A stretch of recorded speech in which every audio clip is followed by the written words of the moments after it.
Ashama akkam jirtu hordoftoonni Qiddoo YouTube marti keessan siniin jecha egaruutanii obstaalaa gara manaa galteetoo jirti jechuudha.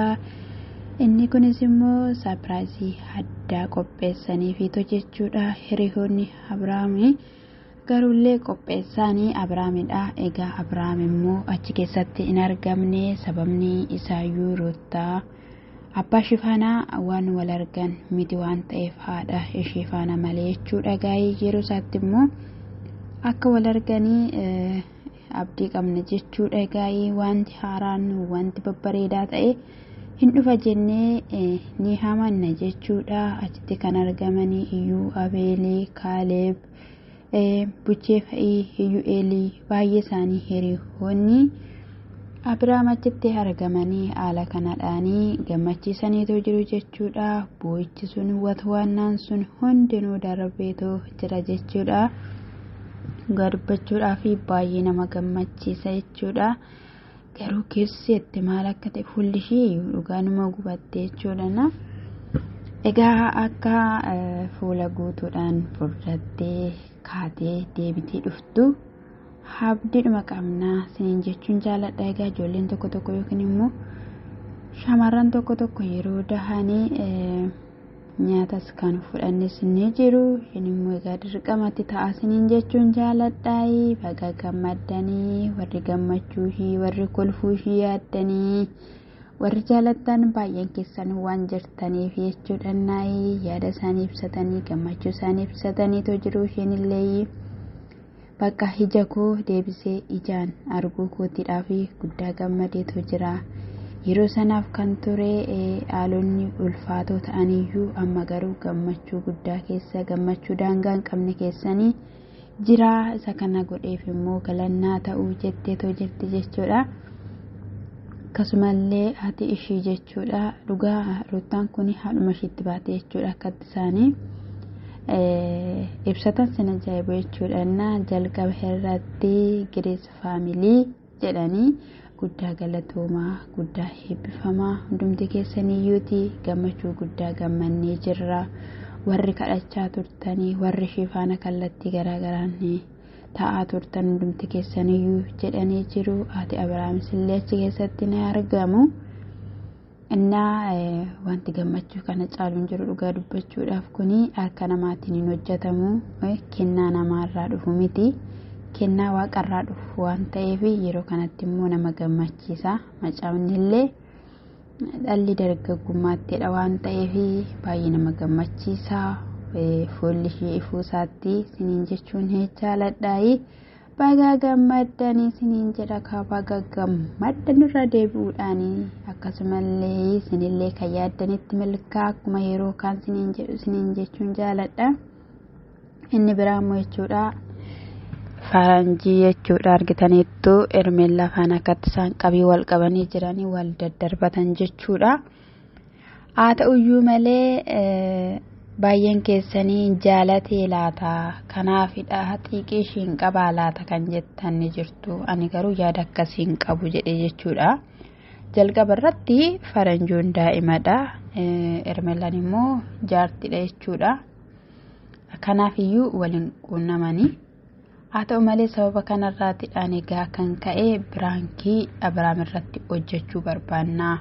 Abrahaamidhaanii jaaladheetoo jira anaaf dhiisii ati abbaa gaa'elaatiin jedhaanii yoo jedhullee dubbateetoo jira jechuudha. Sana irratti egaa Abrahaam hin dhufee Abrahaam yeroo inni dhufutti ani Ermeellaadhaanii jaaladheetoo jira kanaafiyyuu naaf dhiiseedhaan jechuudha. Maal jechuu barbaaddaa hin qalladdamooti siidhaan jaalalli si qabamooti jaalalla akkamitti nama qabu beektaayi eessa keessi qabee jechaanii ture jechuudha. Akkamittis atiif ishiin namoota wal eeggattanii kaleessa yeroo isheen Ruutaa bira dhuftu simiti kan darbatee balbala gadi baasee akkamittiin jaalachuu dandeesse eessa ishee ilaalte maal ishee jennaanii namni yeroo tokko tokko gaa haaluma kallattii garaagaraadhaan wal jaalachuu ni danda'a. Inni kunis immoo ciqiccuma ishee argeenanii jaaladhe yoo jedhe dubbateetoo jira jechuudha. Gaa'ee haa ta'uyyuu malee jiqijiqinillee namni akka nama jaallatu nama hin godhu, nama akka jibbu nama godha. Osoo xiqqaan ta'e haa ta'u inni gashoo sumarratti hojjechuudhaaf ture jechuudha. Dubaay'ee ilaalaniiti wani jaallatu. Kanaafiyyuu akka tinaa xumurtuun barbaada, akka tinaa haasofsiistuun barbaada, ani ishiin barbaada, ishiin fedha, jaalalli ishiin xiffachiisa, na wallala olla jedha jechuudha.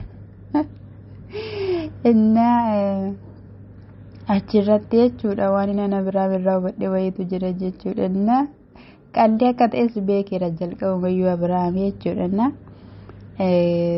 Garuu hin cacallise si'i maal si gooti jechaani ture jechuudha. Ishiin achum jirti jechuudha. Buttaadhum jiraayi. Buttaadhum kana harrasuudhaaf immoo maalumaaf achi teessee nama ajaa'iba. Dinqiidha silaati.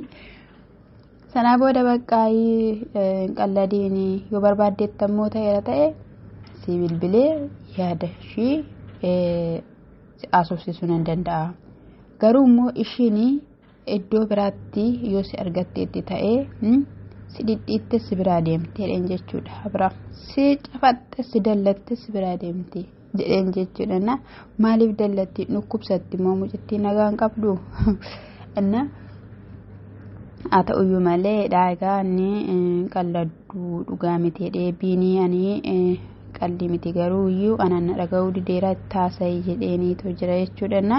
Ani maalaan ittaasaa? Ani waan ittaasa'u hin qabu ennaan achi nan deema walii galaa jedheen jechuudha. Eessa deemtaa umayyuu hin deeminiiti siif nan xumuraa siif nan fixaa atumti fuudhii atumti jaalallumti si qabee jedheen jechuudha. Jaalalli si qabee hin beeku akkamsi godha ennaan siin jaalalli si qabee hin beeku atmi abbaa daa'imaatiyyuuti jedhaniiniitu jiru jechuudha. Innis na qabee hin beeku jedhe ka ruuttarraa si qabee miti kan ruuttaa fuute. Moo akkam moo amma ganaa si qabaa jira Abiraam mee kana nu ibsisiin jenna. Egaayii irratti si'ini jinniinuu sin qabu jaalala dhisnaan ati yeroo kanatti hojjettee yeroo itti milkaa'uu qabdudha malee yeroo waan akkanaa keessa galtu miti. Isa kanayyuu dhiisiyatammaa waan akkasii keessaa bayii jedheen jechuudha. Sanaa booda nan deema naga lakkisaa gaafannee dhuunee qabanii gadi taa'ii osoo sin hubachiisin eessa deemtadhanii Abiraamidhaan jechuudha. Sanaa booda gaayii hin taa'een ture jechuudha. Boodarra hin kolfayanii jechuudha. Erga kolfanii booda immoo maal jechuu barbaaddee turteeyyuu akkamittiin jedheenii jechuudha. Anitillee sumarratti biraankii hojjechuudhaaf turreenaan jalqabumayyuu kaasee anoo beekeen ture ani hubadheen ture taratii wayisii tarachaa ture jechuudha baay'ee jechuudha. Taratii sanaan tarachuun barbaadu.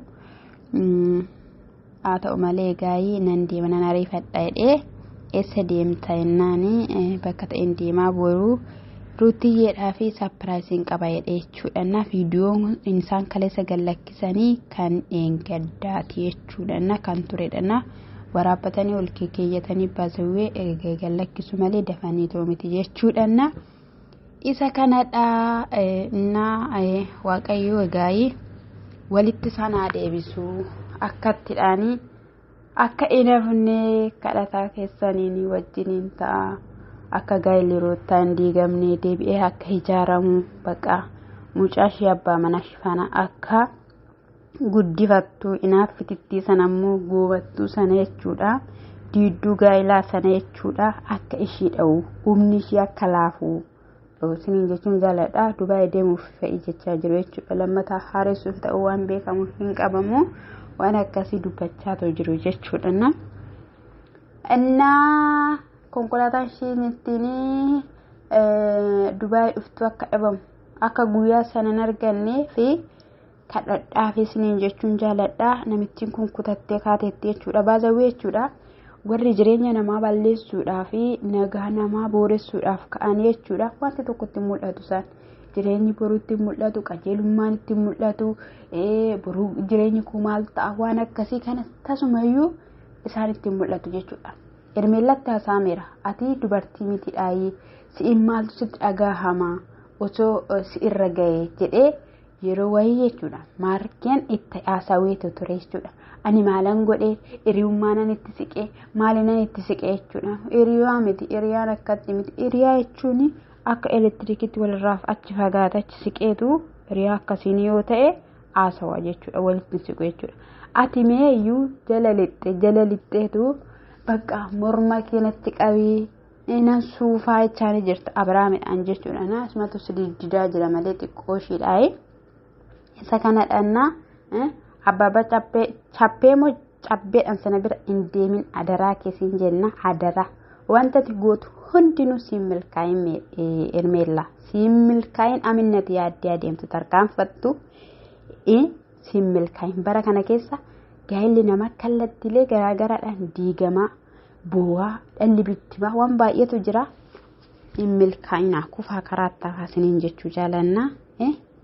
Miilli keessan waliin ka'ina minaan haata kaalam siniin jenna gaa amaa warra hojjettan ammayyuu siniin jenna.